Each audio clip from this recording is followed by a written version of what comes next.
My name is Sherry, and today I'm going to give my review of a not very often reviewed mandolin. This is a Rogue model.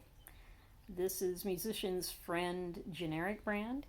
This is an A model mandolin. Mine's missing the tailpiece cover, but I believe a lot of it is spruce. I'm not so much into going to go into the specifics of the woods and all that as much as I am just going to cover the playability of the mandolin and the overall quality.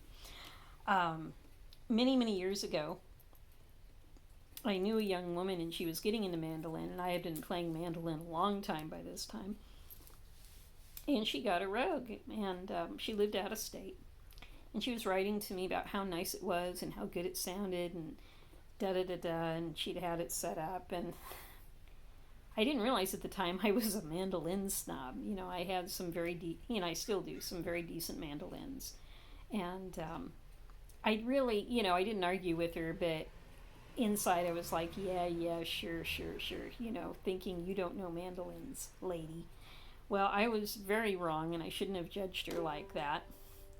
I happened to be, last year I was looking for a take-along mandolin. I wanted a properly set up, decent sounding, good feeling mandolin that I could take places with me, or that I could play on my front porch without worrying about anything, that it wasn't one of my more vintage models, that I could just really relax and enjoy playing it. A workhorse mandolin, if you will. So anyway, on eBay, it just so happened that this music store had a Rogue that had been set up properly, and I got this for the ridiculous low price of, I believe it was like $45. Buy it now, and I can't remember if they charged me shipping or not, but I know that altogether, and they said the tailpiece cover was missing, but overall it was under $60. I know that. Did not come with a gig bag or anything. That was fine. That was not a problem. So anyway, here it is. It got here.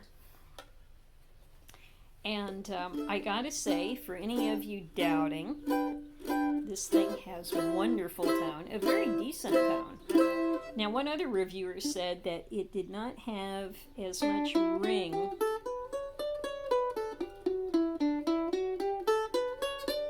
Didn't have as much ring as, say, other more expensive mandolins. But he did say that as far as a beginner mandolin, or if you're just wanting to dip your toe in the water, and I think that's smart. I will say this, anyone getting any instrument, do not get top of the line if you're not sure. We've all done this. We've gotten an instrument or gotten something else and said, oh my God, if I just have one of these, I'm going to be so into it. I'm going to all these grand. And then when they start playing the instrument, almost they're finding it's more difficult than they thought, or they're not enjoying it as much as they thought they would, and the instrument ends up being stuffed into a closet for the next 15, 20, 25 years or so.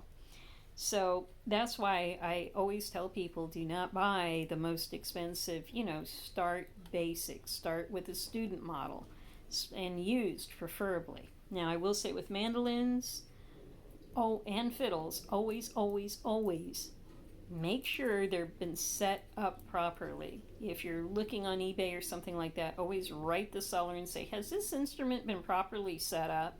And if they say, I don't know, or no, let it go, because especially with lockdowns and quarantine right now, that means you need to take it to a professional luthier.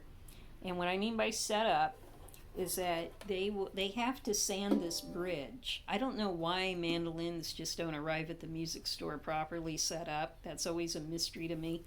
But the mandolin has an arched top, and it takes somebody who really knows what they're doing. They have to sand this bridge down so that it fits. In fact, there's really hardly, I might be able to get a little slip of paper just in at the very arch. I see a teeny weeny space. But on a mandolin that's not set up, there's a better angle. On a mandolin that's not set up, you will see a huge space under here. Not this part, because this is an adjustable part for the angle, and but I'm talking about the very bottom here. There'll be a huge arch that you could like drive a baby truck through.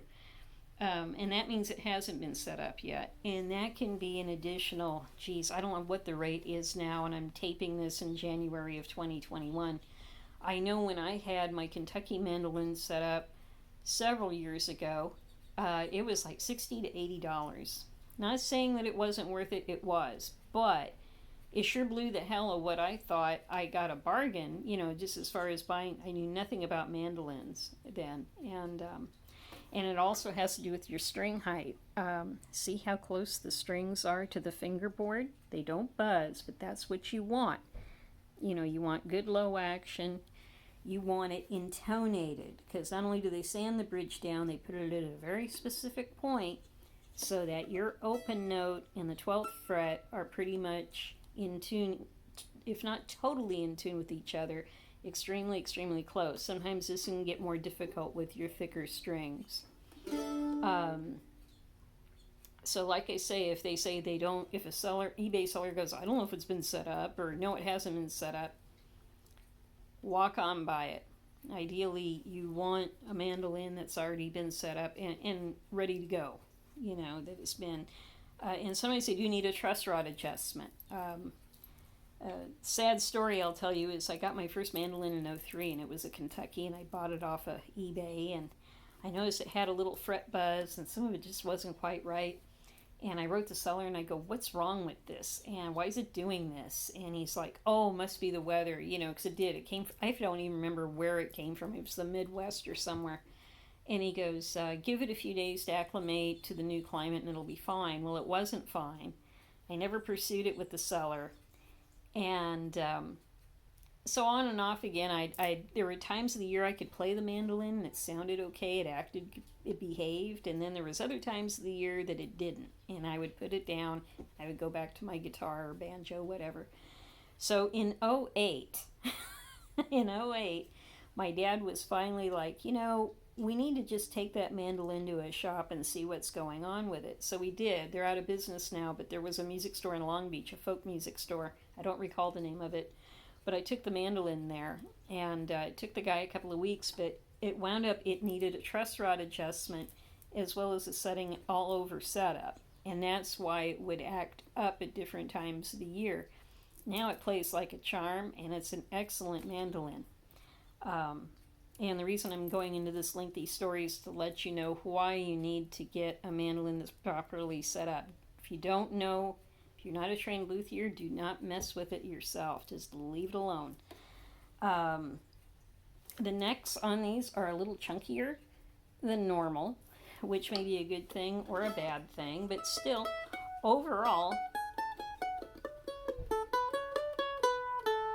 I think this is an excellent first choice for a beginning mandolinist, or for those who may just want to get, like me, I just wanted a decent, inexpensive, but good sounding mandolin that I could take with me on the porch, take with me to different places, without worry that, if something happened to it, that I'd be losing an expensive vintage instrument. So there you have it. There's my review of the Rogue. I give it an A, providing that it is set up already and ready to go. They are heavier.